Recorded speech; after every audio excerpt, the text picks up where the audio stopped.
He mocked her, assuming she was a gold digger in first class, until he found out who she really was. Pam Bondi settled into her first-class seat, flipping open a folder as passengers boarded. She was used to being recognized, but today she was just another traveler. At least, that's what she thought. Across the aisle, a man eyed her with a smirk, nudging his companion before speaking loud enough for others to hear. "Look at this. Another rich politician wasting taxpayer money." His voice dripped with sarcasm, his laughter hollow. Pam ignored it at first, focused on her work, but the man wasn't done. "Bet she's one of those who talk about the people but live like a queen."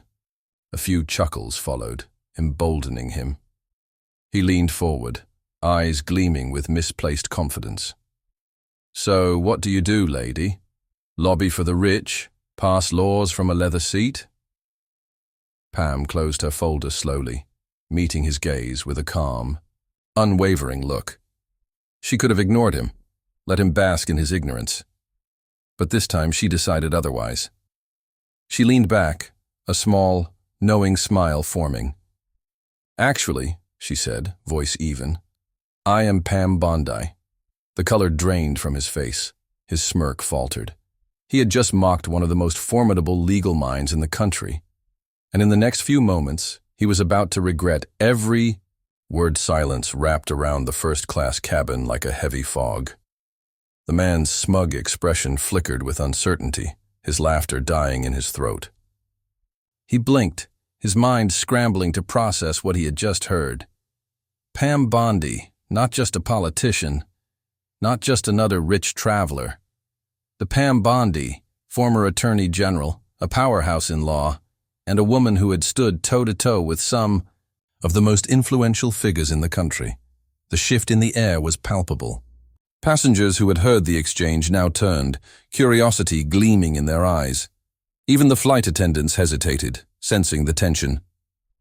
The man swallowed, straightening in his seat, but the damage was already done. Pam didn't need to raise her voice. She didn't need to argue. She had spent years in courtrooms where arrogance and bluster crumbled under the weight of facts. And right now, the man beside her was realizing just how badly he had miscalculated. She didn't gloat. She didn't need to. Instead, she let the silence stretch, watching as the man squirmed under the weight of his own foolishness. Finally, he cleared his throat, forcing a weak chuckle. "Well, I guess I didn't realize who I was talking to." Pam smiled politely, but there was something sharp in her eyes. That much is obvious.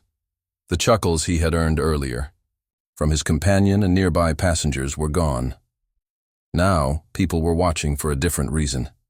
They wanted to see just how much deeper he would dig his own hole, but he wasn't ready to back down. Not yet. "Look, no offense," he said, shifting uncomfortably. "I just think people in government live a little too well, you know." Pam tilted her head slightly, considering him for a moment. Then she spoke, calm, measured, but with an unmistakable weight behind every word. "Do you know how many cases I've prosecuted?"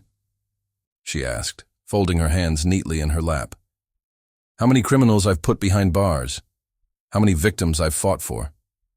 The man hesitated, but she didn't wait for an answer. "You assume I'm here wasting taxpayer money?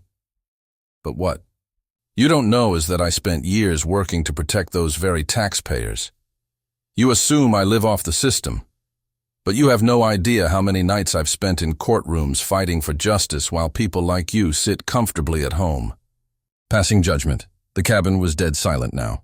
Even the flight attendant who had been pouring coffee a few rows ahead had stopped mid-pour, her eyes locked on the scene unfolding. The man shifted in his seat, his bravado crumbling. But Pam wasn't finished. "Next time," she said, her voice even unwavering final, "before you mock someone, make sure you know exactly who you are talking to." The man had no response, nothing to say, no sarcastic remark, no snide comment, just the bitter taste of regret settling in his throat. And as Pam turned back to her folder, returning to her work as if nothing had happened, he realized one thing. With absolute certainty, he had picked the wrong woman to mess with. The man sat frozen, his face tight with embarrassment.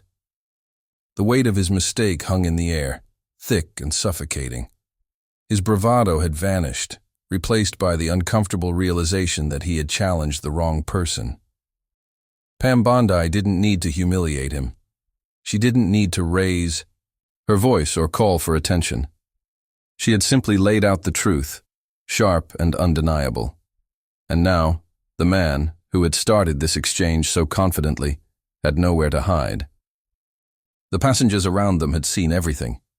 Some pretended not to notice, but a few smirked, exchanging knowing glances.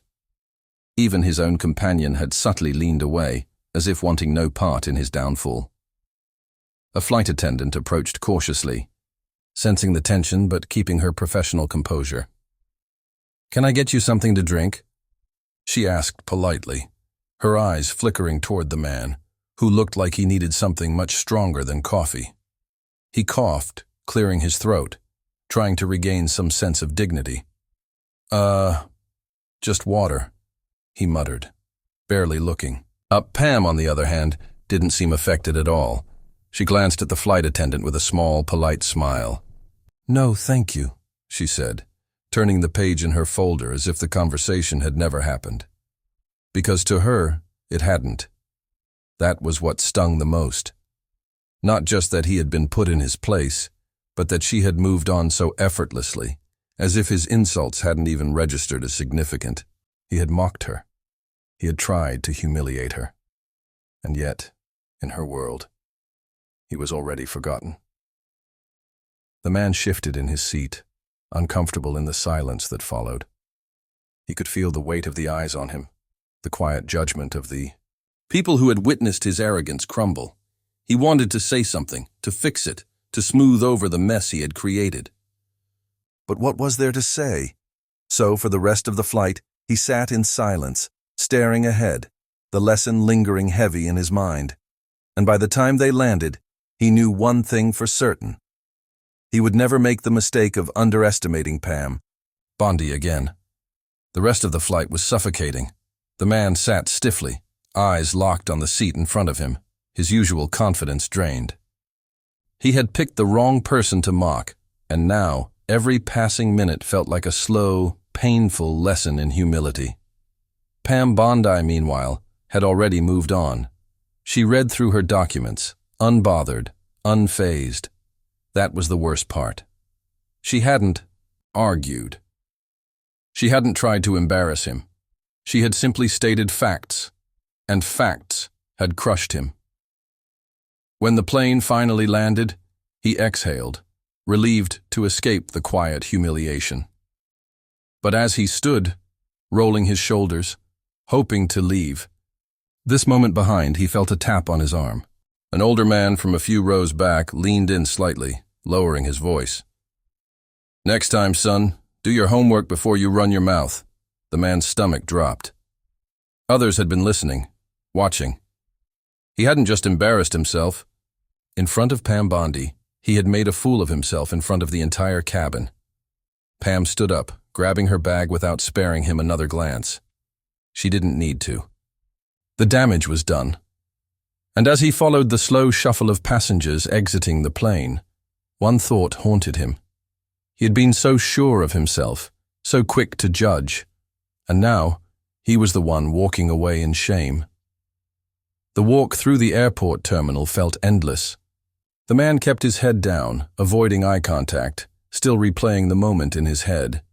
He had thought he was making a statement, exposing some entitled politician. Instead, he had exposed himself, as someone who spoke without thinking, who assumed without knowing. Pam Bondi walked ahead, unbothered, moving with quiet confidence. She wasn't angry, she didn't gloat. She simply carried on, as if his words had been nothing more than background noise.